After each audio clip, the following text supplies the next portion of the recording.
So yun mga ka-farmers, good morning sa inyong lahat. Lalong lalo na yung mga masusugid nating mga farmers dyan at saka yung mga laging sumusubaybay sa ating ginagawang vlog dito sa ating sili farming. Ngayong araw pala mga ka-farmers is first cultivation ng ating tanim na labuyong sili.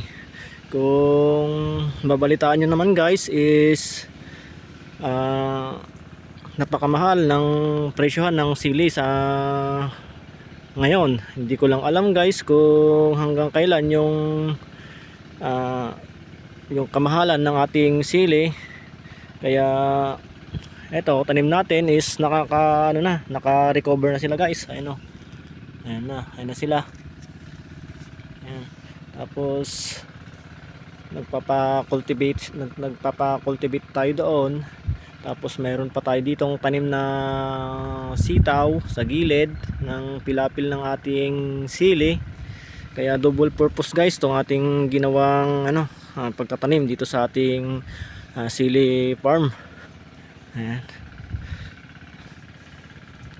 Ito guys yung natin yung first cultivation natin. Siguro after 3 days is mag-a-apply na tayo ng first apply ng abono. Ayan. Pero kukuhain ulit natin ng ng video yung pag-a-apply natin ng abono para maka-recover sila ng tuluyan para lumago at saka sumigla itong ating mga tanim na sili. Ayan guys, itong ating tanim na sili, kung mapapansin nyo is napakasigla dahil sa pag-aalaga natin sa kanila at sa lagi nating pagdarasal sa Panginoon. Ayan, ito yung naging resulta guys itong ating sili. Ayan. Ito naman guys yung second batch na tanim natin na sili. Hindi kasi sila sabay-sabay kasi kulang tayo sa manpower. Kaya pina-schedule natin. Ito yung first batch. Ito naman yung second batch. Yun doon sa dulo, yun yung third batch. Ayan.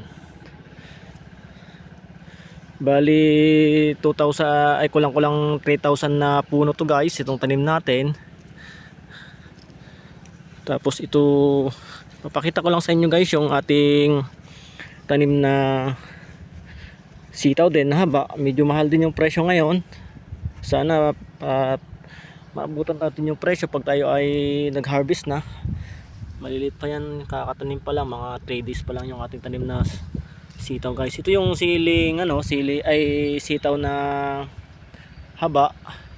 Yung mahaba kasi nilagyan ko ng kanilang pagapang.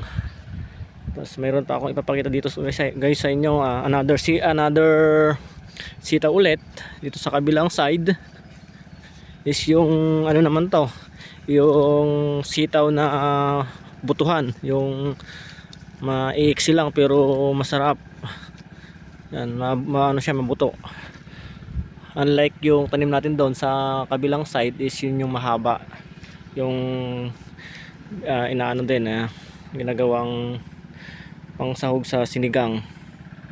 Ito naman yung yung sinabi ko sa inyo guys na maiksing sitaw pero butuhan. Yan yun. Tapos dun sa bakante dun guys, balak ko pa magtanim ng ng okra tsaka kamatis para meron tayong magamit sa kusina sa bahay, para hindi na tayo bili sa palengke. Dahil nga sa mababa ng presyo ng palay is naisipan natin magtanim ng sili. Binakanti natin tong areang to para sa ating gulayan. And guys, bali apat kami dito na nagko-cultivate. Ayan, 3 sila tapos ako yung pang-apat. Ayan. So guys, hanggang dito na lang muna yung video na ginawa natin. I-continuous na lang ulit natin after 3 days para masubaybayan nyo. Tsaka huwag kayong mag-aalala guys na i-update ko naman kayo dito hanggang sa harvestan, hanggang sa presyohan ng ating siling tanim pagka tayo ay nag-harvest na. iproproning pa natin to guys. Puputulan natin dito. Yan, yung sa talbos pagka sumobra na sa 8 o kaya nagsampu na yung dahon niya. Kaya bibidyohan ko rin yun guys, huwag kayong mag-alala para mayroon kayong maging idea sa pagtatanim ng siling labuyo. Sige, hanggang dito na lang guys ulit tong ating video. Abangan nyo na lang ulit yung susunod na vlog natin. Maraming salamat po and God bless.